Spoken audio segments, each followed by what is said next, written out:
Hi guys, this is Anas Hussain. Welcome to my channel.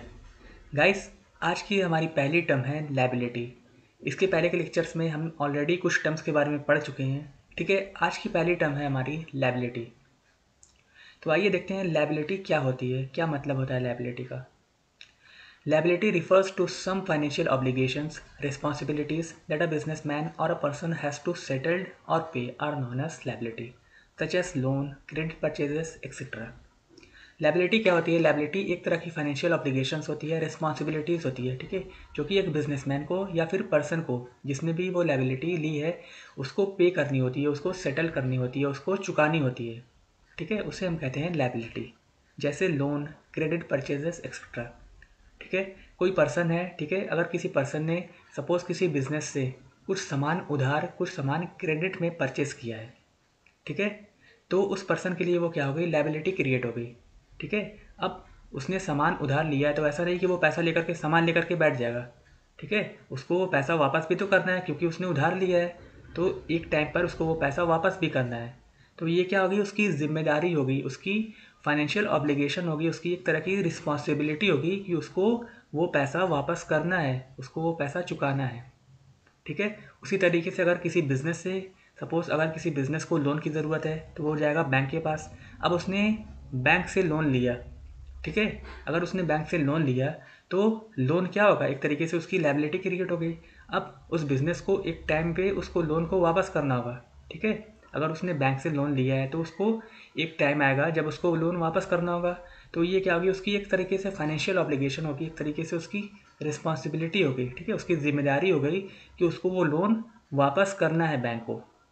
ठीक है, तो उसे ही हम कहते हैं लायबिलिटी। क्लियर हुआ?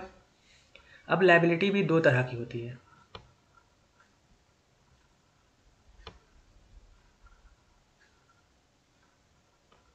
करंट लायबिलिटी और non current liability. Current liability is the liability that need to be paid or settled within a year is known as current liability. Non-current liability Non-current liability is the liability that does not need to be settled or paid within a year is known as non-current liability. Current liability क्या होती है? ऐसी liability, ठीक है, ऐसी financial obligations जो कि हमें एक साल के अंदर अंदर पे करनी होती है, उसे हम कहते हैं करंट लायबिलिटी। ठीक है, जैसे अगर मैंने कुछ सामान उधार लिया, ठीक है, किसी कहीं से मैंने कुछ सामान उधार परचेस किया, ठीक है, और मैंने कह दिया कि मैंने ये सामान मैं तुमसे ले रहा हूँ उधार। ठीक है, सपोज़ मैंने किसी बिज़नेस से कुछ सामान उधार लिया और मैंने कहा कि मैं ये पैसा जो मैं सामान ले रहा हूँ उसका मैं पैसा 3 महीने बाद आपको वापस कर दूँगा। ठीक है, तो ये क्या मैंने कहा? 3 महीने की मैंने टाइम लाइन ली, यानी एक साल से कम की। तो अब मुझे क्या होगा? ये 3 महीने में ये अमाउंट पे करना होगा वापस। ठीक है, तो ये क्या होगी? करंट लायबिलिटी होगी। क्यों? क्योंकि मुझे एक साल के अंदर ही इसको पे करनी है। ठीक है, तो ऐसी लायबिलिटी, ऐसी फाइनेंशियल ऑब्लिगेशन जो कि हमें एक साल के अंदर अंदर ही पे करनी होती है, उस लायबिलिटी को हम कहते हैं करंट लायबिलिटी। पर वही ऐसी लायबिलिटी होगी जिसके लिए हमारे पास टाइम होता है। ठीक है, जिसके लिए हमारे पास लॉन्ग टाइम होता है उसको पे करने के लिए। ठीक है, so non current liability is the liability that does not need to be pay or settled. ठीक है, non current liability is the liability that does not need to be settled or pay within a year is non as non current liability. ठीक है, ऐसी liability होती है जिसके लिए एक साल के अंदर अंदर पे करना ज़रूरी नहीं होता है। ठीक है, उसको हम लॉन्ग टर्म में पे कर सकते हैं। जैसे कोई बिजनेसमैन है, ठीक है, उसने किसी बैंक से लोन लिया। ठीक है, तो उसने बैंक से लोन लिया और उसने कहा कि मैं इस लोन को आपको 5 साल में पे करूँगा। ठीक है, 5 साल में पे करूँगा। तो ये कैसी लायबिलिटी होगी? नॉन करेंट लायबिलिटी होगी, क्योंकि इस लायबिलिटी को, इस रिस्पॉन्सिबिलिटी को उसको एक साल के अंदर नहीं पे करना है। ठीक है, इसके लिए उसके पास टाइम है कि वो एक साल से ज़्यादा टाइम में पे कर सकता है। ठीक है, क्लियर हुआ करंट लायबिलिटी क्या होती है, नॉन करंट लायबिलिटी के बारे में? ओके, नेक्स्ट देखते हैं।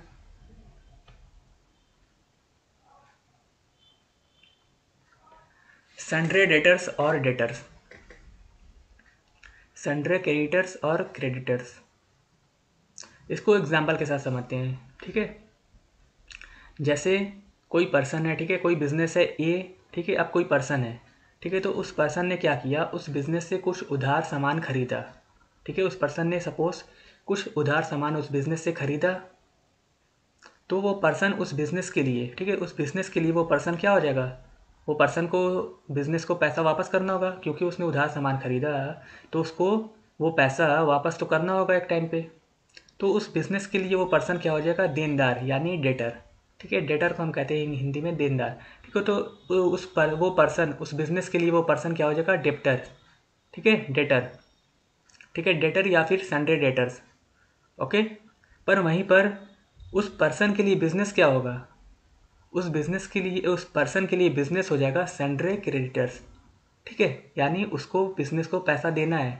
ठीक है, तो बिजनेस उस पर्सन के लिए हो जाएगा सन्ड्रे क्रेडिटर्स और बिजनेस के लिए वो पर्सन होगा सन्ड्रे डेप्टर्स। ठीक है, सन्ड्रे डेटर्स या फिर डेटर्स।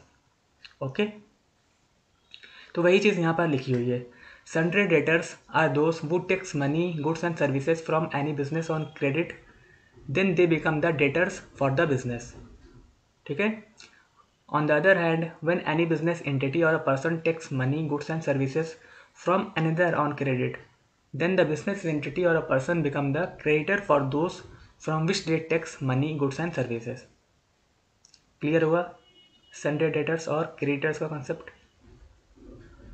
ओके, नेक्स्ट देखते हैं।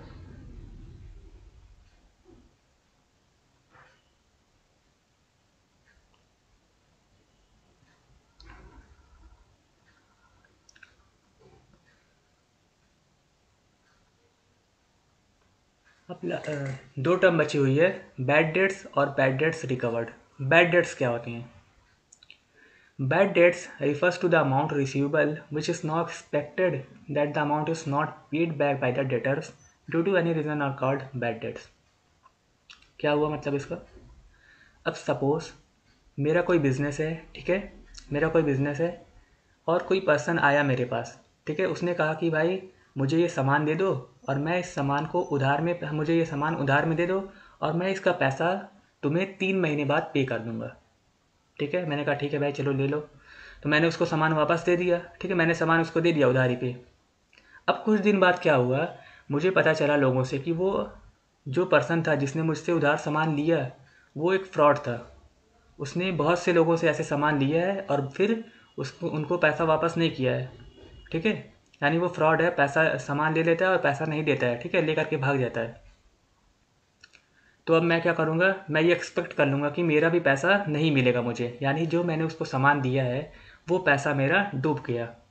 ठीक है, तो इसी सिचुएशन को हम कहते हैं बैड डेट्स, यानी जो पैसा मुझे मिलने वाला था मैंने उसको एज्यूम कर लिया, मैंने एक्सपेक्ट कर लिया, ठीक है, मैंने ये मान लिया कि वो पैसा मुझे अब नहीं मिलेगा, तो उसे ही हम कहते हैं बैड डेट्स। ठीक है, तो ये जस्ट मैंने एग्जांपल लेकर के आपको समझाया है। ठीक है, इसी तरीके से कोई और भी रीज़न हो सकता है। सपोज़ किसी ने मुझसे सामान उधार लिया, ठीक है, अब जब उसको पैसा देने का टाइम आया तो उसके पास पैसा ही नहीं बचा। ठीक है, उसके पास पैसा ही ख़त्म हो गया सारा। उसकी वो फाइनेंशियल कंडीशन ही नहीं है कि वो मुझे पैसा वापस दे सके। तो उस सिचुएशन में भी क्या हो जाएगा, वो बैड डेट्स हो जाएगा। ठीक है, मुझे वो पैसा नहीं मिलेगा।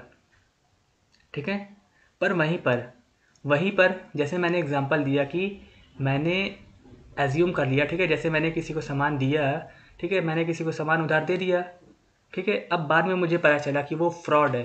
ठीक है, मुझे बाद में पता चला कि वो फ्रॉड है और जो मैंने सामान उसको दिया है मैं ये एक्सपेक्ट कर रहा था कि मुझे इतने टाइम बाद वो पैसा मिलेगा।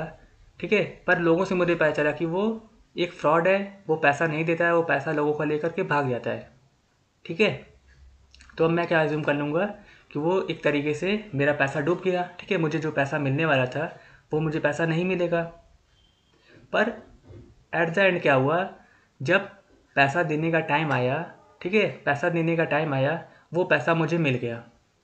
ठीक है, जब टाइम हुआ, जिस डेट में उसने कहा था कि मुझे मैं पैसा आपको दे दूंगा वापस, उस टाइम पे उसने मुझे पैसा दे दिया, तो वो क्या हो जाएगा, बैड डेट्स रिकवर्ड। ठीक है, the amount which we are considered as bad debt but ultimately the amount is paid back by the debtors are termed as bad debt recovered. ठीक है, मतलब उस अमाउंट को, जैसे कि मैंने एग्जांपल बताया कि मैंने किसी को उधार सामान दिया था, ठीक है, फिर मुझे लोगों से पता चला कि वो एक फ्रॉड था। ठीक है, मुझे पैसा नहीं मिलेगा। ठीक है, तो मुझे पैसा नहीं मिलेगा, वो फ्रॉड था। ठीक है, तो अब मैं क्या मान लूँगा कि वो फ्रॉड है, लोगों का पैसा लेकर के भाग जाता है, तो इसी वजह से अब वो मेरा भी पैसा लेकर के भाग जाएगा।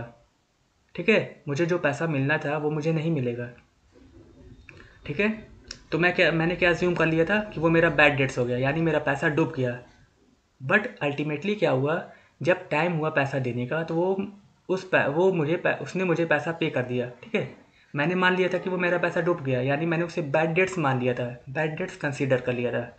बट अल्टीमेटली क्या हुआ, वो पैसा मुझे वापस मिल गया। ठीक है, उसने पैसा पे कर दिया, तो उसे ही हम कहते हैं बैड डेट्स रिकवर्ड, यानी जिसको हम बैड डेट्स मान रहे थे वो एक्चुअली में बैड डेट्स नहीं हुआ। ठीक है, जिसको हम मान रहे थे कि मेरा पैसा डूब जाएगा, वो पैसा डूबा नहीं, वो मुझे पैसा रिकवर्ड हो गया, पैसा मिल गया। ओके, तो यही था कंसेप्ट बैड डेट्स और बैड डेट्स रिकवर्ड का। क्लियर हुआ?